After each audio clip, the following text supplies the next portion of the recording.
Hello, you golfing legends, and welcome back to another episode of the original Off Course. I'm your host, Dan Edwards, and joining me once again is Mr. Master Yagley, Mike Yagley, Cobra Puma, laughing at my intro as always.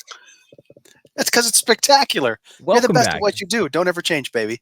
Yeah. You try and convince me that once in a while. No. I trust you more to build golf clubs than to have that, but And it's really good to be here. or are you thirsty? Mm. Wow. So for those who are listening into audio, Mike just grabbed the Morgan Cup trophy and took a drink of, what would you say? Yeah. Satisfaction? Because there wasn't liquid Yeah. in there. No. It's emotional, intellectual satisfaction. And for the record, in case someone watches the Little Rats pod or video, he might have been hosting a previous trophy. This is the reigning 2024 Morgan Cup trophy. Okay, let's be really clear about that. I Really love it. clear. Yeah. You couldn't look happier, which is the best No. part. No shit. No.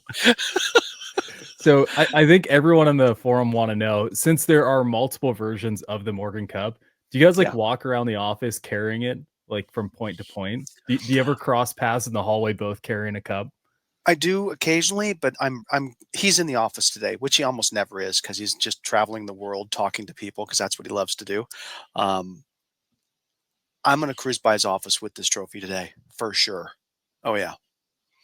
Yeah, I think he'll know what's going on then. Oh yeah, he'll have a clue. Well, the best part is these get recorded and then, posted at different times. But Yes. in reality, this conversation is actually 24 hours departed from a conversation I had with him. Mm-hmm. So it's fresh on memories for you guys now. Oh, totally.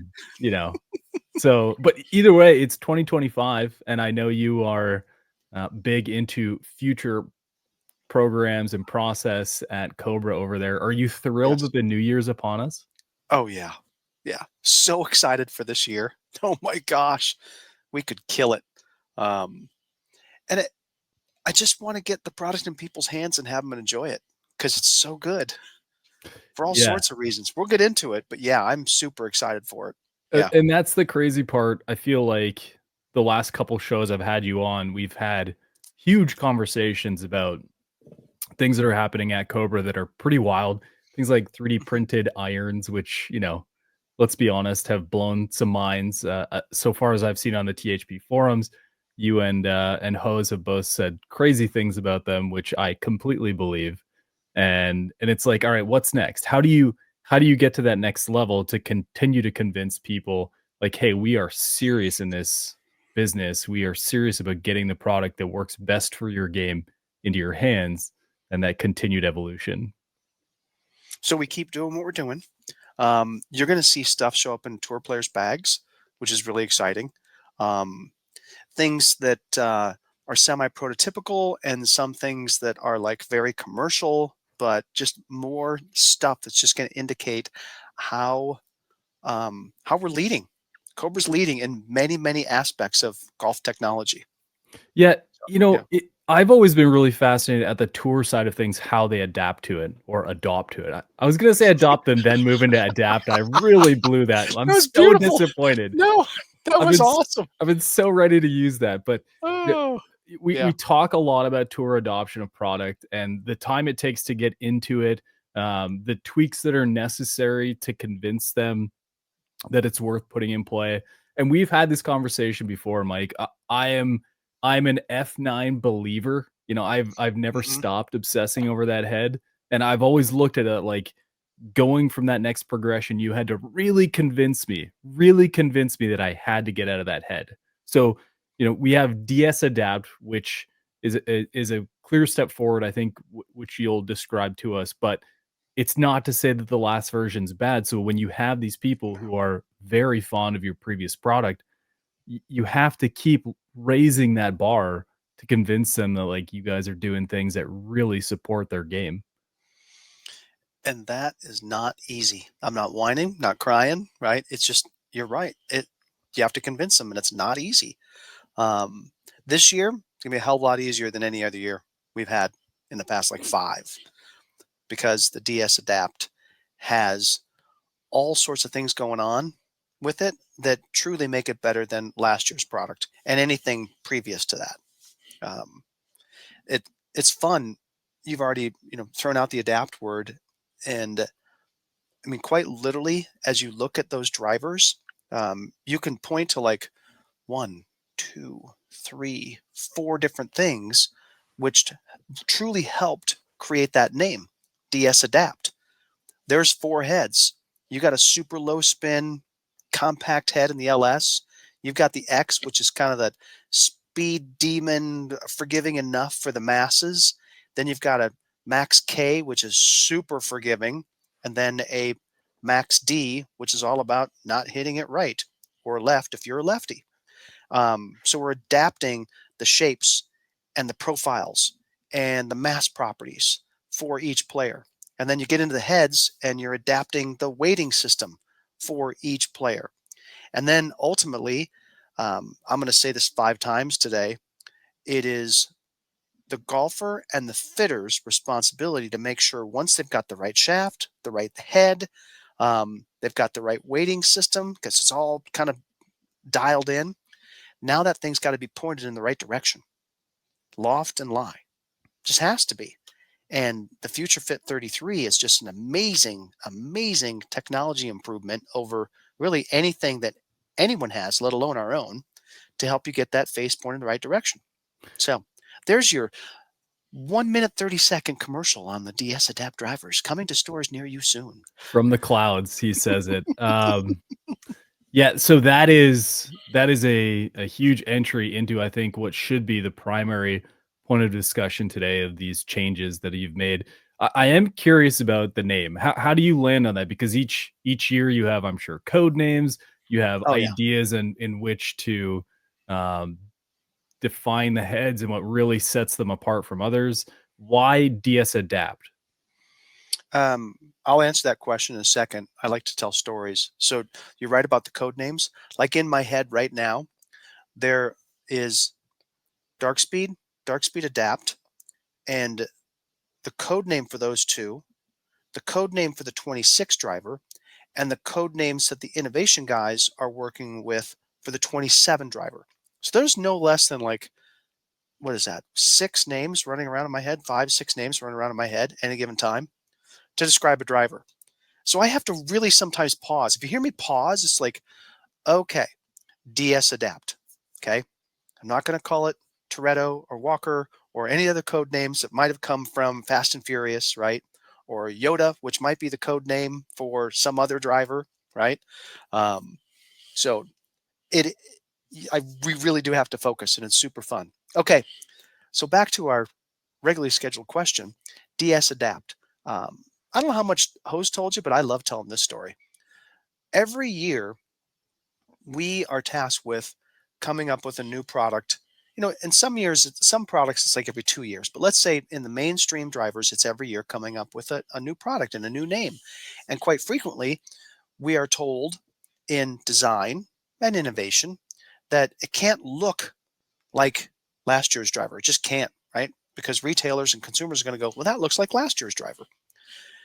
So literally a year ago, we present what the 2025 driver is going to be named and look like to the international product and marketing teams.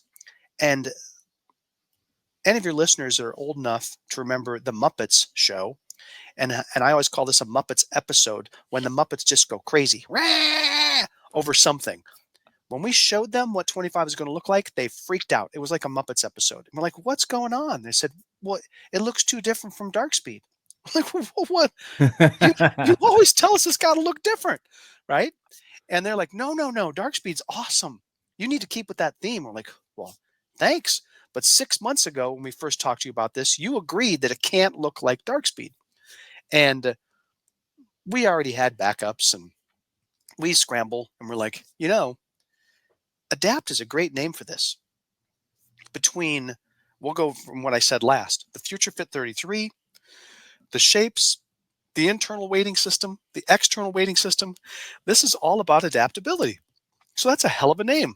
So there was born DS for DARKSPEED, Adapt. And I'm it's it's really grown on me. At first, I'm like, what? That's kind of interesting. But now that I really think about it, it's like, yeah, that's what we're doing with this driver. We're adapting it to your game, to your swing, and we're doing it like numerous ways.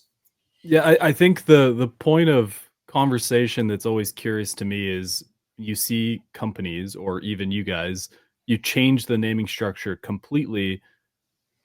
You assume that there's a brand new technology that is completely separate and requires its own version of Yeah. in the industry a product. So, Hmm. I feel like they have these like standalone moments, but you guys have carried this speed word around for quite some time, Hmm. which I think is great. But when I see DS, to me, I react as okay. So there's continuation, but then there's this huge component of adapt, which is the primary focus of the name. So it tells me that there's a lot more going on to accommodate the individual golfer than what we've seen in the past. So, yeah, of course, Future Fit 33 is going to be a huge conversation point, and I think you see that, and your reaction immediately goes to that. But I don't think that's the extent of it here. So let's hold on the adapter part of Hmm. that component of it. And I Hmm. really like to break down the heads a little bit because people get really concerned when they're sort of stuck in an individual option. And for a long time, I was stuck in the low spin or LS option, and I'm starting to see companies react to that and give me multiple heads to choose from that will change whether it's a spin issue or a forgiveness issue or a face angle issue. I feel like I'm getting more options that work for me within that realm, and I'm also seeing a lot of conversation on THP where they're having that experience. Well, I used to be fed into this, but now I had the option of two heads and I went this way this year. Maybe next year I'll go the other way. It's like I feel like there's an extension of opportunity for each player. It's not just landing in the head, it's picking from the heads that now work for your game. So we have four models in DS Hmm. Adapt. Um, why 4? And once we get done with the why, I'd really like a breakdown of how each of them differentiate from one another. I'll give you the short, curt answer, which is we did four because it made sense. All right. And All right, good show. Thanks, Mike. yeah, We'll see you. and it's a wrap. Yeah. Um, you could argue that there are X number of player types, and I've heard anywhere from 6 to 20 different player types. Okay, depending upon the research that's been done and the documentation and research papers that have been published. Uh, but from a driver standpoint, we looked at it and said there's definitely four because we used to have three. Okay, we had an LS, we had an X, and we had this Max driver. And I'll start at that Max end of the spectrum. Um, we were not doing those two golfers the best service or justice that we could, in that sure you could put a back weight in our previous Max driver and you're going to get a decent amount of moment of inertia, or you could put that weight in the heel and get a decent amount of left bias, or right if you're left-handed. But it wasn't the best we could do, and we knew that in innovation, we knew it in research, we knew it in design and development, we knew it. It's just, do we really want to go to 4 SKUs? And I don't know if we wore down senior management or wore down sales or hose, or who snapped whom. But at some point we're like, look, if you really want to make the best drivers on the planet, we got to break that into two. And then people are like, four? Gonna have four drivers? Can we combine the LS and the X into one? We're like, probably not the smartest thing to do, because there's a lot of people that cannot handle super low spin. They just can't handle it. So there's kind of the background. Break the Max into two and could not join the LS and the X. Just they're too different. Um, so now, if we walk through all of them, that LS, and when people see it, especially like the top-down address view, they'll see that it's more compact, more pear-shaped, more classic, um, elite tour, better player sort of shape. Um, has 2 weights up front, so you can do the left, right. It's got a weight in the back, which throwing the little rat under the bus, he's like, you never, 3 years ago, 4 years ago, he said, you can't put a back weight on a front weight driver. It doesn't make any sense. It'll be, too confusing. But there were some players who like, I love the shape. I love everything about it, but I just can't spin it enough. And so from a utility standpoint, we put that back weight port in, and that's been kind of a home run for us in that LS category. You got somebody who like loves that shape, but they can't quite spin enough. Well, put the weight in the back. And that'll give them a couple hundred RPM more spin. And it could go from, I'm on a knife edge, and if I miss it a little, I'm dead, to now it spins enough and I'm going to be just fine. And I'm going to go way into the weeds on this one. So we looked at that head and the X. So this applies to both of these heads. And we're like, for a person who wants to play a 9.0 lofted driver, they can handle the low spin. They've got a lot of club head speed. They probably naturally have a lot of spin, so like they can handle that low lofted version. But then the people who want a little higher lofted versions, like it's probably mostly like chasing spin. That's a big deal. Everybody wants speed, but you got to make sure your spin's okay. Not too high, not too low. It's got to be just right, Goldilocks. So we took, both of those clubs have a forward low CG bridge in the 9 degree. We took it out in the 10.5 because we just knew that player was going to appreciate just a tiny bit more spin. So again, way inside baseball, or in this case, inside the club head. But as we talked about adapting these club heads, we're doing it. We're doing it ways you can't see and ways you can see. But we're trying to do everything we can to make these club heads more playable for the player who's going to get into the head shape that's right for them. And then even between lofts, it's like, ooh, we can do some little bitty things that will really help that player hit better golf shots. So, yeah. I was going to say that is a visual you've provided on your website, which is crazy. Yeah. I have one comment and one question. I don't think this is the first time that you guys have made adjustments based on loft or head from a spin perspective. I feel like I remember sitting in the fishbowl there and hearing stories about faces that have different location points Yes.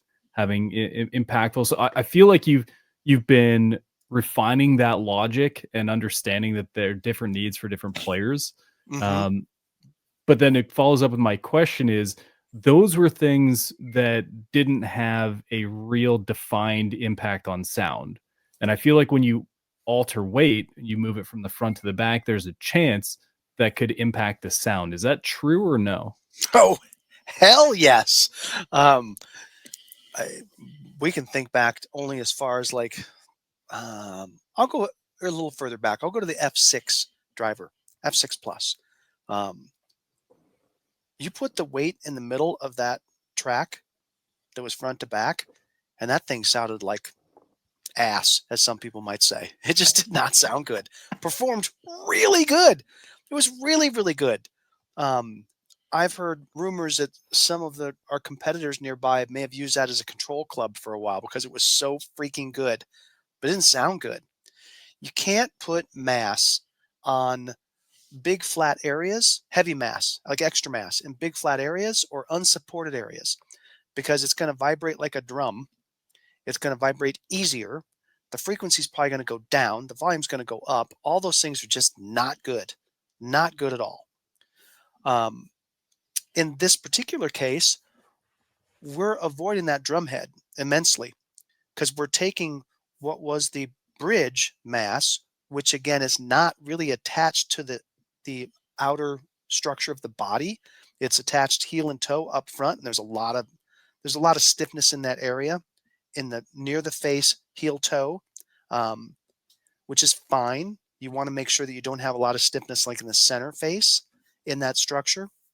So we're taking that mass, which wasn't a troublesome mass to begin with, and we're putting it in the back.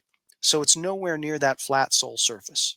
So you are correct, Mr. Wizard, that we had to be very conscious of it. In this particular case, it wasn't a big deal because the mass just wasn't in a real critical place.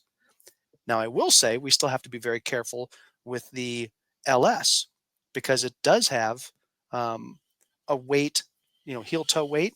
So there needs to be enough stiffness there. And in the X, there is a center mass. It's not as big as the bridge, but there is a center mass in which you can flip the weight from the center back to the back. Again, got to make sure it's stiff enough because we do not want in any of the weight configurations for this thing not to sound good, or these things not to sound good. So you're right, Daniel. We have to pay great attention to that.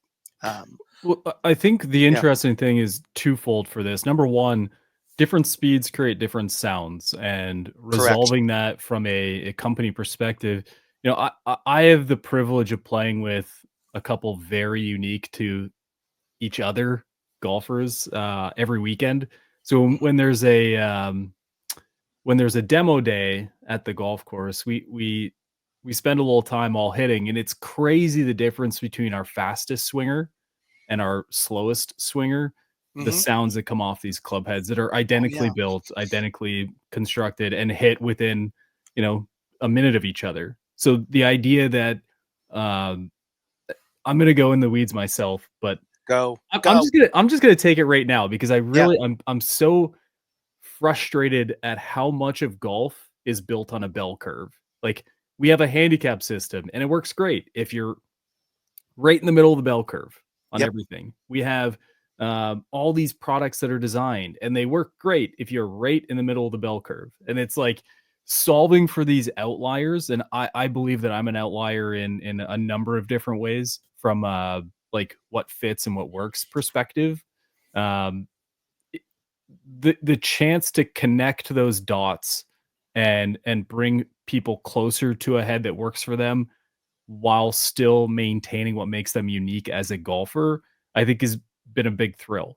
Not trying to get my swing into the central location on that bell curve Yeah, just to accommodate each product. Do, do you see from an industry perspective or even from Cobra's perspective being able to fill that void a little bit better? Like people not having to make such yeah, big concessions on what makes their game great, but also helps them what makes their game bad. yeah.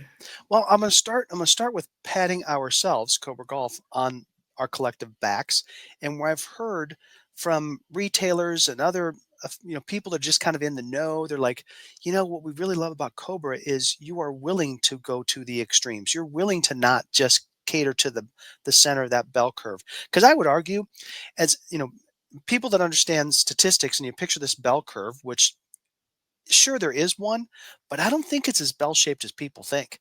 I think it's a hell of a lot flatter than people think. Because, case in point, if it was so bell curved, we wouldn't have four drivers. Okay, we just wouldn't. We'd have like one. Okay, and within those drivers, so let's say you've got somebody who fits into the Max K driver and they fit pretty well. Yeah, it's a bell curve for those players, but it's not as steep, I don't think, or as pointed in the middle as people might think. That's why we have in that particular driver, the main part of the adjustability is the Future Fit 33, which again, I'll say numerous times, helps you point that thing in the right direction. And we're talking about a massive swing in lie angle, plus and minus 2 degrees, in loft, plus and minus 2 degrees. I mean, if somebody's hitting a 250-yard drive um, and they don't change their swing when they see the ball flight change, they just swing it and they swing it and they swing it. Um, they could see a 30-yard change in left right downrange. That's massive. That's the difference between it's in play and I've got a shot at hitting the screen and I have to chunk it out. Um, so I agree with you, Dan. And again, Cobra, willing to play in the extremes. Um, we will be able to fit, I don't know what the number is going to be. 99.7% of all golfers. I mean, there's still golfers out there that do really funky things, but we're going to be able to fit a lot of golfers into these drivers, and they don't have to compromise their swing. They swing their swing, and we'll be able to put them into a club that works well with their swing. Yeah, that the whole bell That's curve what that thing. guy said right Yep. there. Yeah. Swing your swing. There you Love it. go. Yeah. Yes. Yeah. So that adds into the second part of my question, which I was going to ask, but then decided to go on a little mini tirade, which I Yeah. think Go. stems from like 3 months of bitching about a handicap and the challenges of that system. But we'll leave that for another time. Yeah. The sound difference. I'm so curious about that. When you look at the heads that are Oh yeah. likely going to end up in the faster players' hands versus Yeah. the heads that are going to end up in likely the folks who need a little bit of spin and launch support, there's an Yeah. understanding that the speeds are going to be different collectively. Yes. Do you try and promote different sounds based on that? I assume you don't try and match the same sound between the two heads. Correct. Yeah. And it's I'm sorry. I think you started with sound, and we went into the bell curve, and so I went down that one for a while. I'm glad you brought us back to sound, 'cause it is a huge deal. Okay. Huge. And I would say, honestly, we're not necessarily trying to match the sounds from head to head or player to player within a head. Um, it's about just making sure it's pleasing, right? We know it's going to be different. Try this one out next time. Next time you're at a range that has a wide variety of golf balls, pull one out that you know is like soft, like those one piece. Who makes that one? Srixon make a one piece. Somebody makes a one piece rubber range ball. Okay, so that one's pretty soft. And then find a super hard, um, old school, call it a top flight, whatever you want to call it, hard Call it a cover, top high plate. compression. Okay, hit those two side by side, and not only is it club head speed, um, other factors in delivery, hit location, but you go from ball to ball, you can get massively different sounds. I can remember, I think it was our speed zone driver. I was out testing it, and everything was fine until I pulled out a rock of a range ball. And like, I thought I was shot. It was so loud and so harsh. Um, but it was an extremely hard golf ball. I Mm. mean, even hard for a range ball. So I was not super concerned about it, but I was shocked at, and I didn't change my club head speed. Hit location was fine, but it was a massively different sound. So we have to accommodate all that. Yeah. We have to think about that. The Well, ball, the that's the player hard type. part, Yeah. right? Because you Yeah. get these guys swinging at 120 plus, and they don't need any help making noise, right? Like they can do No. just fine on Yeah. their own. And then you have a guy swinging at, let's say, 90 or more average 80 mile an hour. So you're a Yes. difference of 40 mile an hour. The audible difference between those two guys hitting the same head is massive, right? Yes. So Yeah. like how do you ever land on something you feel like would accommodate everyone without knowing exactly what everyone needs at that speed? You're welcome to answer That- this in yeah. 20 Yeah. years when you figure it out. Yeah, no, no, no. The honestly, back to what I said before, it's like it's not the cop out answer. It's just like make sure it doesn't sound like crap. Yeah. Okay, right? It's the beauty in the ear of the beholder is going to be tough because everyone's going to have an opinion, and you can have a really good sounding driver, and someone absolutely loves it, and other one's like, yeah, it's okay. Okay, so there is you talk about the bell curve of like swing performance. There's a bell curve of audible performance Sound, also. taste, I mean, it's all Sound. there. Yeah, I Oh, totally get what totally. you're saying, yeah. Totally. Yeah. So yeah, I think the answer, Dan, the short one there is just like make sure it doesn't sound crappy. Because when it sounds crappy, pretty much everyone agrees. Like, oh yeah, that sounds horrible. Hmm. Yeah. Yeah, well, that's what a hot Yeah. melt gun is for, from my understanding. Yeah. So um, is that is a lot of this adaptive internal what really makes it stand out from last year's Dark Speed? Yeah. If you went model to model, definitely with the LS and the X because of the bridge, no bridge. In the 9 bridge, 10, I have no bridge. That's definitely one of the big things there. Okay. And then, like I said, splitting the max into two, the max Mhm. K and the max D. Yeah. Well, it's interesting with the Max K because I assume that's the most forgiving driver you make. Is that or That would be correct. Okay. Yes. From a And stability perspective, like face deflection or whatever? yeah, it's just, well, hit it all over the face, you're going to get pretty good response because the moment of inertia about the vertical axis, the CG, and the horizontal one um, is pretty damn high. Yeah. So it's a very stable head. I will say, can we go back to your bell curve comment? Right? We can, yeah. When you were talking about it, you kept talking about like a player has like maybe two heads to choose from, which is logical, right? It's like an LS or an X and a Max K. The Max D might be out there by itself, although it could be Max K, Max D. But typically, you'd think like you're choosing between two heads that are adjacent to each other. We've had a lot of players that have gone from the LS to the Max K, and I'm Really? talking good players. We had our national advisory board players in um, about 3 weeks ago, 4 weeks ago, and there was a couple of them that said, "Oh, I would never play something as big as a K. No way." I mean, they were almost indignant about it. Like, no, I couldn't do that. I'm way better than that.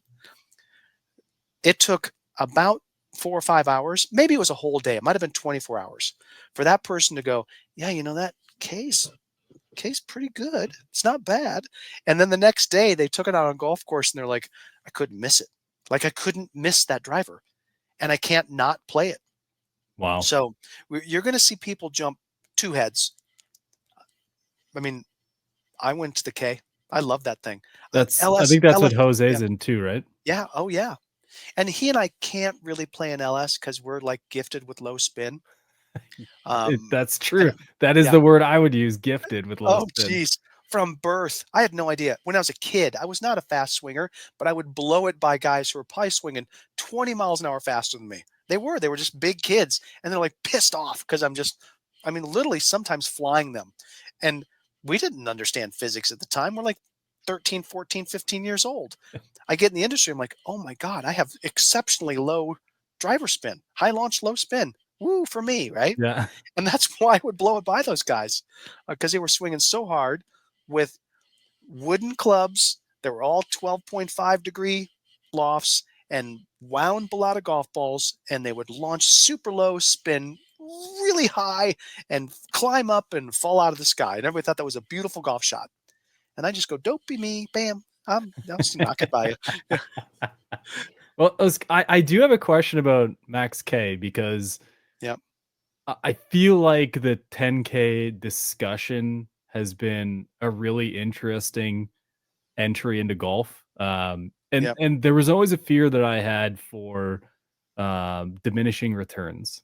yeah. How do you land on 10K, and how close to the edge do you get where this actually becomes a bit problematic for golfers? Great question, Daniel. Um, the 10K thing too is like, okay, it's two numbers that are being added together. Moment of inertia about the YY axis, which is the vertical axis going through the center of gravity, and then the horizontal one, which is, I hate saying the horizontal axis through the center of gravity, which is perpendicular to an intended flight line. Okay, it's the it's the one that makes the head twist when you hit it high. It's gonna loft up. When you hit it low, Buddy, it's gonna people loft out. already have to listen to these podcasts with you on at like 50% speed. Like, would you relax a little bit? I listen to 50% speed. I love it, man, because everybody talks so freaking slow when you listen at normal speed.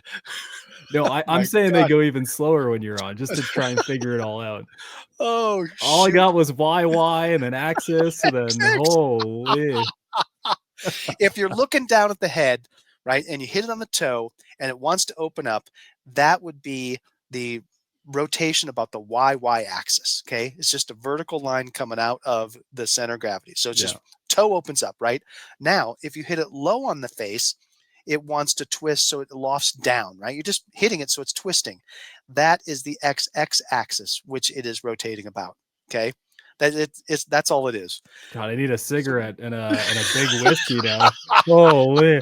No, that's oh, actually you're killing me. that's a really good way of breaking it down. Oh, you're killing me. That's fun. Um, Okay, so now it's like, okay, which one's more important? And we looked at it and we're like, you know what? Just watching people hit, how they play, where they can lose performance the most. Like, we're going to put our eggs in more in the YY axis. So it's the toe opening up or heel hit and it closes down, right? Um, and that seems to be paying off for us. That Max K, like I said, is proving to be very forgiving and very kind of point and shoot. Guys are saying, I can't miss it. You know, I normally hit like 7 fairways and I'm hitting 11 or 12 or 13. Like, why would I not play that? Um, and they're not coming back and going, yeah, but it's really short. No one's saying that. Oh, I'm in the fairway, but it's short. Oh, no. There has not been one whisper of distance change. Let Yeah. me ask what could be a really stupid question, and hopefully you can bring us back a little bit on it. In putting, there's a lot of discussion on swing arc, and one of the challenges with like the straight back, straight through versus toe hang is the ability to square the club head back up. And I Hmm. think a lot of the conversation over the last year with 10K was like, man, there's a crazy amount of stability, but I just can't seem to square it up. So it goes straight, but it goes in the direction that I don't necessarily want it to be in. Hmm. Is there a real fear with drivers with that where you get to a certain threshold and it makes it either harder or easier to open and close the head Yes. during the swing? Yeah. That's not a stupid question. And Okay. yes, there absolutely is.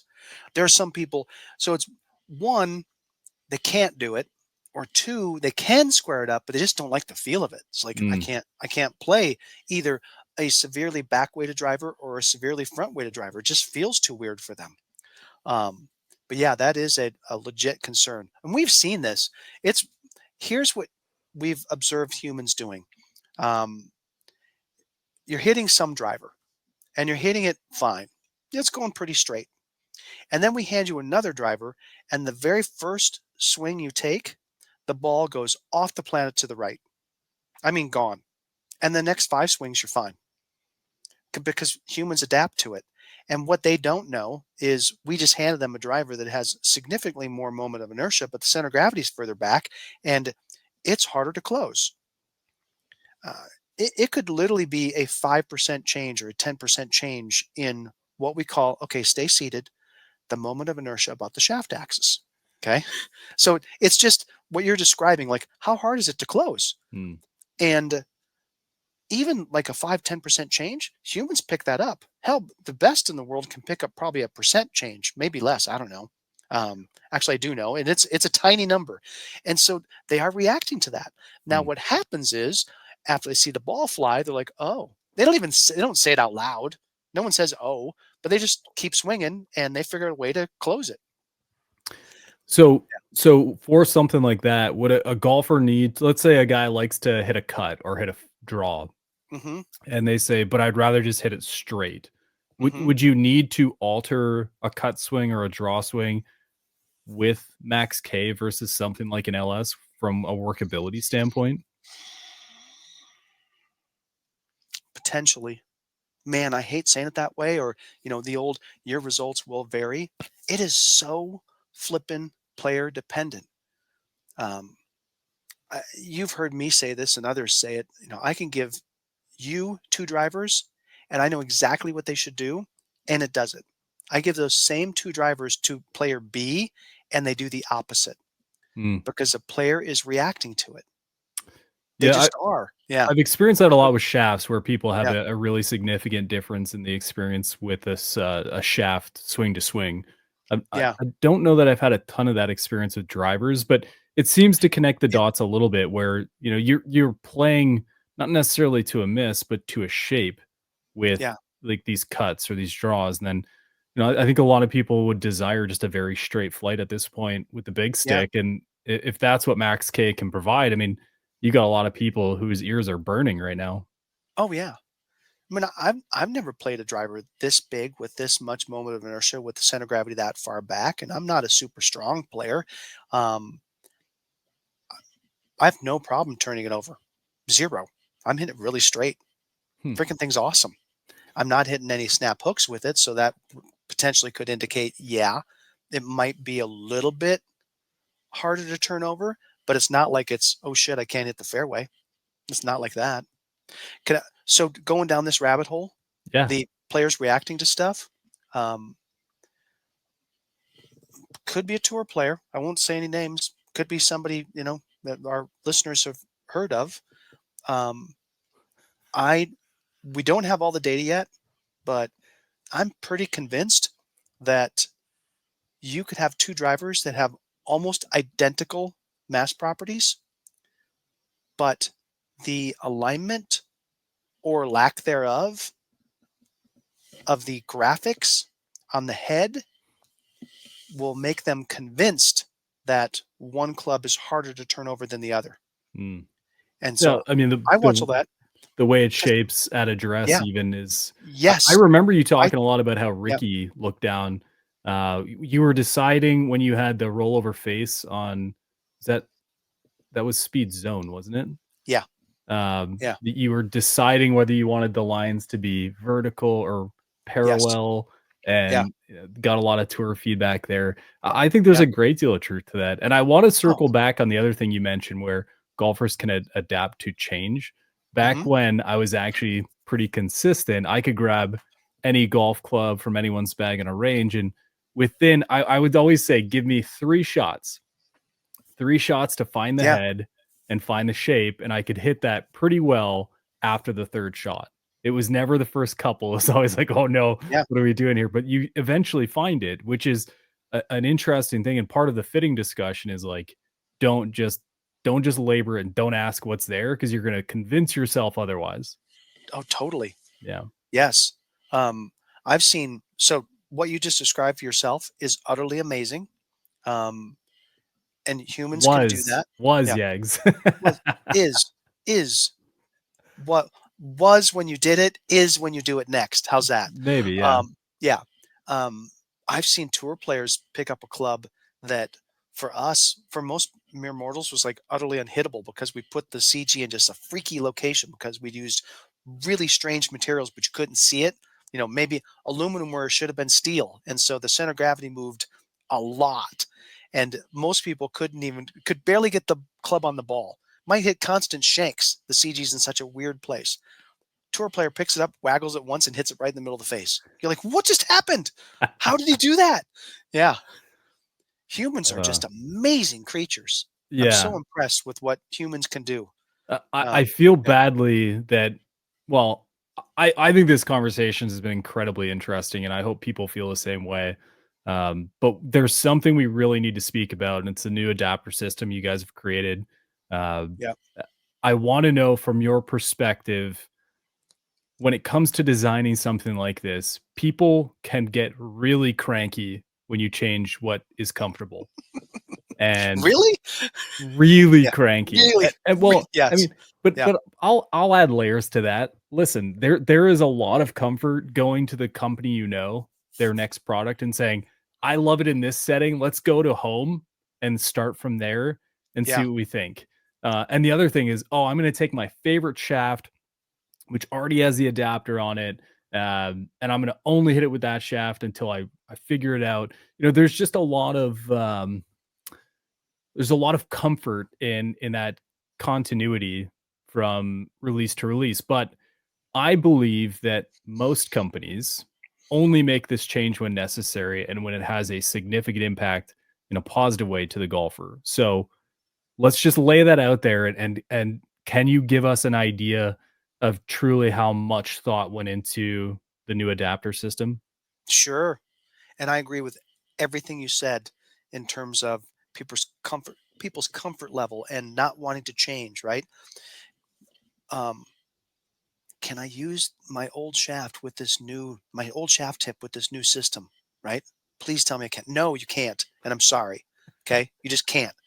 We're making a massive investment to put out all new fitting carts for this system. I mean, that's a big deal for any company. It's a big deal for Cobra Golf.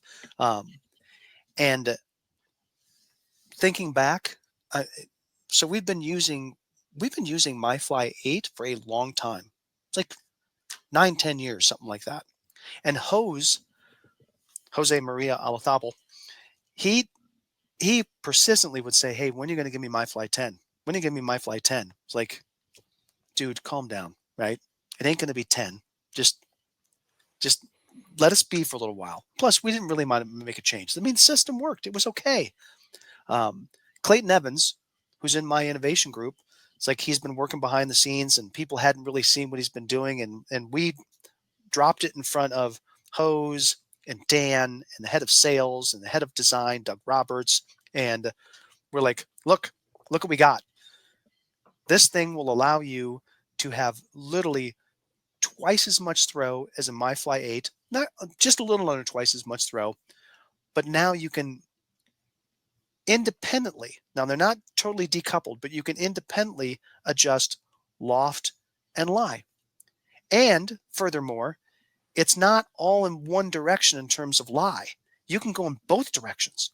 And their minds were blown. They're like, okay, number one, that's really complicated. Number two, it's not a lead story. Yagley and team, where's the lead story? Like, are you kidding me?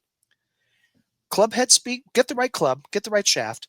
Club head speed, how you deliver it, all that's important. What we can really help them with is where the face is pointed. And I can't, that's where I'm going to go. I'm going to drone about like this. Where is the face pointed? So we have this system that now has 2 rings independent of each other. And there's an alpha ring, A through H, and a numeric ring, 1 through 8. And when players see this, okay, this is what's really cool. If you're listening to the podcast, close your eyes for just a second, except if you're driving. If you're driving, keep your eyes open. But imagine we're going to show you how this system works relative to you looking downrange. And A1 is a center setting right in the middle of what we affectionately call this a mandala. Or people are going to look at it and go, it looks like spirograph. If you remember as a kid, the spirographs, right? Kind of looks like that. Well, it's because there are 8 rings and 8 settings on each ring. And when you lay that out, it's going to look like this mandala or a spirograph chart. And looking downrange, you can now clearly see, oh, I can go flatter, which will cause the ball to go to the right more. And this is if you're right-handed. And upright, which will cause the ball to go left, lower loft, raise a loft. And on top of it, there is a QR code on the back of the hosel where when you scan that with your camera and you go to the website, it will very clearly, and I think pretty wonderfully simply, which is 2 words you don't usually put together, show you how the system works. So don't panic, people. Like literally in the presentations I have, we talk about it and I put these great big words up, don't panic. Because you should lead with the fitting app, not the adapter. Like the adapter should be the last thing in an hour presentation. That's a good point. Yeah, you're right. And here in this babbling, I went to that last, but it's really nice. And it's web-based. You don't have to like download an app. It's got a couple pages on it. It shows you the right-handed view, the left-handed view, which by the way, this is the other beauty of it. That view doesn't change.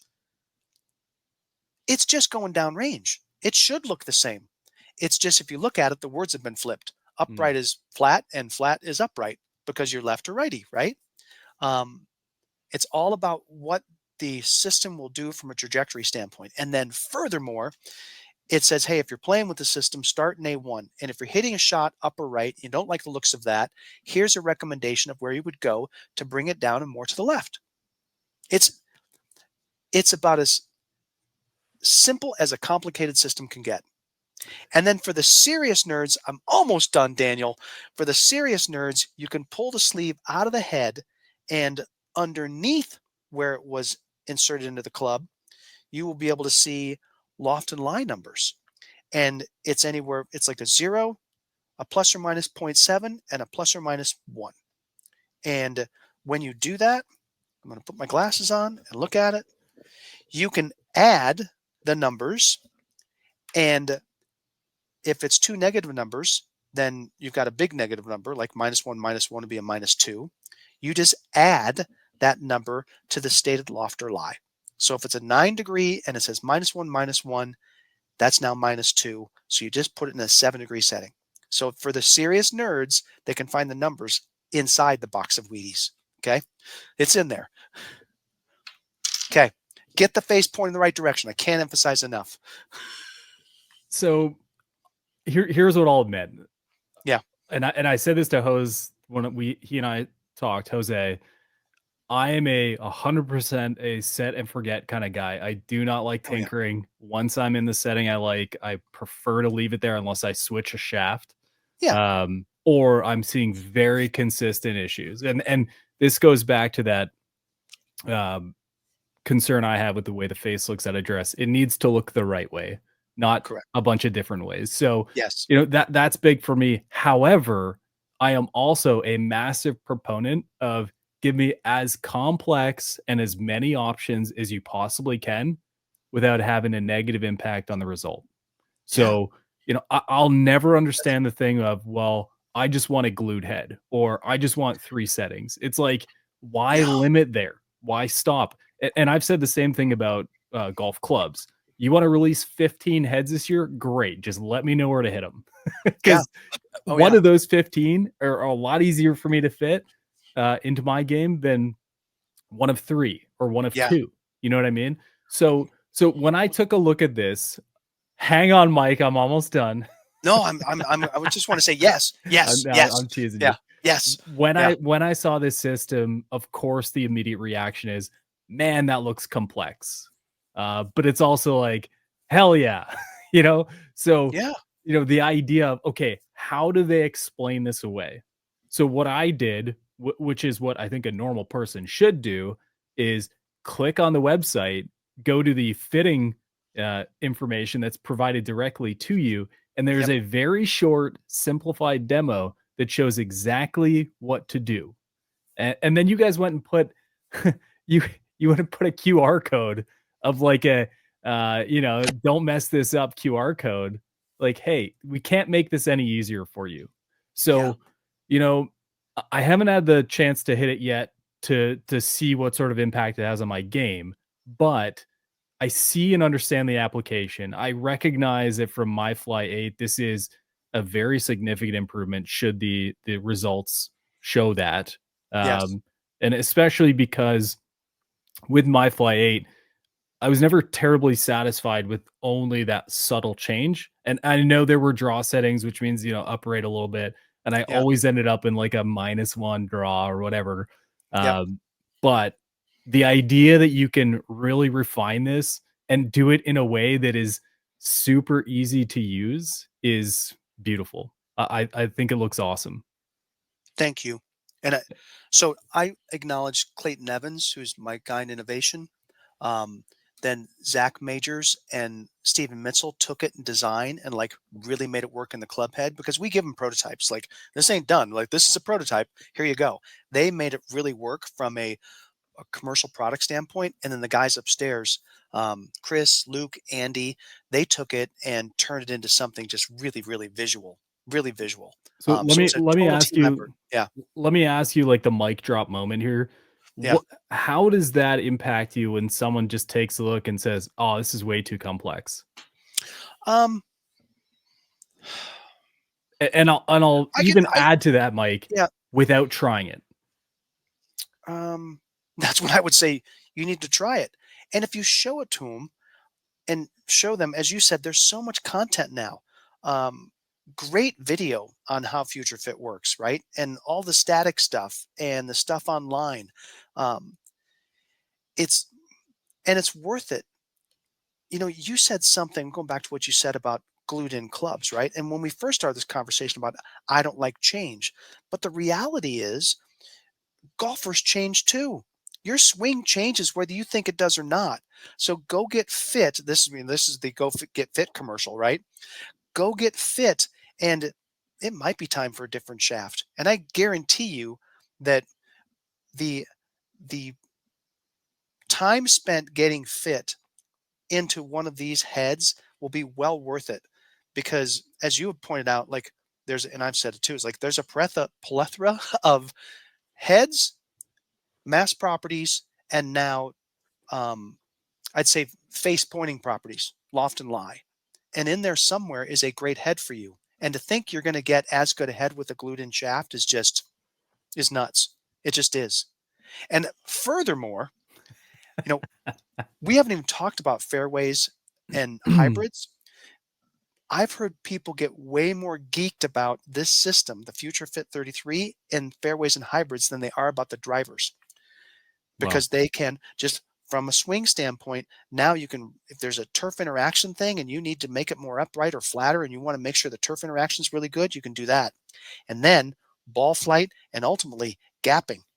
Dude walks in and says, I need a 227-yard 3-wood. Well, guess what? We can find it. If you've got the swing that can hit it that far, we can find that shot, right? Well, I need a 195-yard hybrid. If you got a swing that can produce that shot, we can find it with this golf club. I yeah. guarantee that. Yeah, Well, I'll tell you what, I know you have a hard stop, that's and fine. I'm having well, too much fun. but let's be clear. There's a Yeah, lot to be said about the fairway woods and the hybrid, and I don't want to discount that time by just cutting it in here. yeah, So why don't we let THPers hit it a little bit? Maybe see if they have some yeah. questions for you, and we'll bring you back on to talk about some of those systems, and then maybe hear some of the reactions from them. How's that sound? I absolutely love it. Anytime, Daniel. Okay. Anytime. Yeah. Well, hey, do you have any final thoughts for THPers who haven't hit this yet, or folks out there who are curious about it? Well, you just said it. The word was in your answer or your question, right? Go hit it. You just got to go hit it. Just try it, right? And outdoors is probably a little better because you can see the ball flight. But even if it's indoors, you got a decent launch monitor system, right? One that does a decent job of tracking the ball, spin, launch angle, speed, gives you a trajectory. You got to try it. I mean, it's exciting.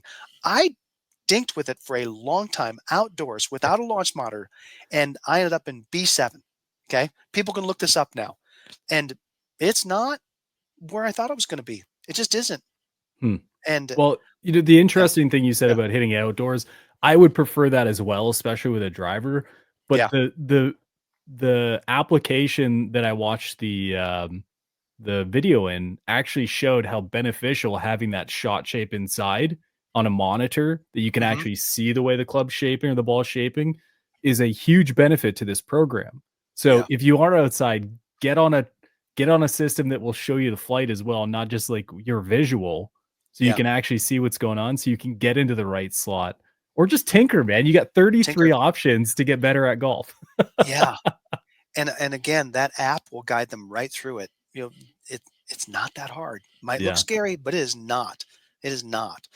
Yeah, and I think the competition's, is probably gonna look at it and go, "Damn it." I can just hear the marketing and the sales guys looking at the, product guys going, "Why didn't you do it that way? Why didn't you just display it that way? It's so simple. Downrange flight. Where is the ball going?" Right? It's And that's it's another episode beautiful. of Yeah. Secrets with Yes. Master Yagley. What a show, my friend. Thank you so much. We Yeah. appreciate you. You're awesome. Congrats on a great release here, and hope you have a big year. Thank you, Daniel. All And right. New to off course this year, we have an awesome weekly segment called Shaft Education, brought to you by True Temper and Project X. Kicking it off this year, here's Don Brown answering a listener question. Hey everybody, Don Brown, back to answer another question. This is a good one we got this week about how do we go about developing a golf shaft? Are we going after tour players? Are we going after the general golfer? How do we start that process? And it really depends. If we're trying to develop something that is very low launch, low spin for a tour player, we design stuff in-house. We test with local good players. We got a couple guys we work with, used to be college players, still ball speeds in the 175, 180 range. They can do that testing for us first before we go out to tour. Testing for a general consumer is a lot harder. One, no offense to you slower swingers out there, but often slow swing speeds come with swings that are not consistent. So trying to find someone who can swing consistently but also has a slow speed can be a little hard, but we go find those players and we try to test for different launch conditions. Usually a tour player is looking for less spin, slower swing speeds, we're often looking for higher spin. So if we're testing something like a very lightweight graphite iron shaft, it's a completely different design profile and test parameter than something we use on tour. So long story short, very dependent on the kind of player we're going after, the kind of testing we're doing, and the kind of materials and design philosophy we take. everyone have a great season of golf. Have a lot Hey, of fun out there.